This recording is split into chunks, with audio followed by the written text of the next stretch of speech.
The Brave Little Whiskers by J. Mitchell.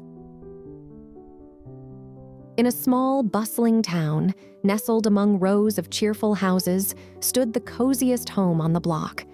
It belonged to Mrs. Hopper, a kind elderly lady known for her love of baking and her delightful garden. But the true queen of this snug abode was Whiskers, a fluffy ginger cat with big, curious eyes. Whiskers, despite her regal appearance, was unusually timid. A creaky floorboard, a fluttering curtain, or even her own shadow could send her scurrying under the couch. One sunny afternoon, as Whiskers lounged on her favorite windowsill, basking in the warm sunlight, a tiny, uninvited guest scurried into the house. It was Marvin, a small gray mouse with bright eyes and a twitching nose, seeking shelter and perhaps a crumb or two. The first time Whiskers saw Marvin, her heart leapt into her throat. A mouse in her house. Her instinct was to chase him away, but her paws felt like they were glued to the floor. Every time Marvin appeared, Whiskers would dash away and hide, her heart pounding furiously. Marvin, on the other paw, was puzzled by Whiskers' behavior. In his previous home, he had lived peacefully with a cat, and they had become good friends. He wondered why Whiskers seemed so frightened of him. One day, as Whiskers hid behind a potted plant, Marvin approached her cautiously. "Hello there! I'm Marvin! I don't mean to scare you," he squeaked. Whiskers peeked out, her eyes wide with fear. "Stay back," she hissed softly. "I'm not supposed to be friends with mice." "But why not?" Marvin asked, tilting his head. "We could share stories and crumbs. I found a delicious piece of cheese today.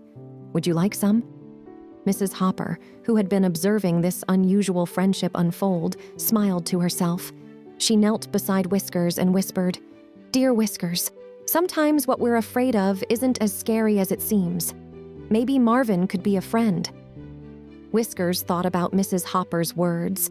The next time she saw Marvin, she didn't run away. Instead, she listened as Marvin talked about his adventures and the places he had seen.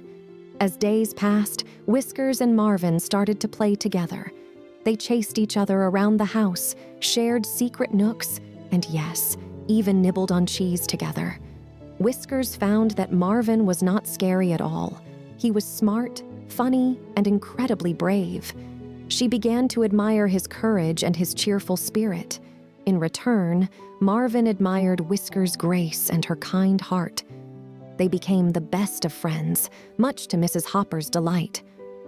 "Who would have thought," Mrs. Hopper chuckled one day, watching them play, "that a cat and a mouse could be such great friends?" Whiskers, with Marvin perched contentedly on her back, purred in agreement. She had learned a valuable lesson. Facing her fears had not only proven them unfounded, but had also brought her a wonderful new friend. And so, the cozy house on the block became a home filled with laughter, warmth, and an unusual but beautiful friendship. Sometimes the things we fear can turn into our greatest adventures and dearest friends.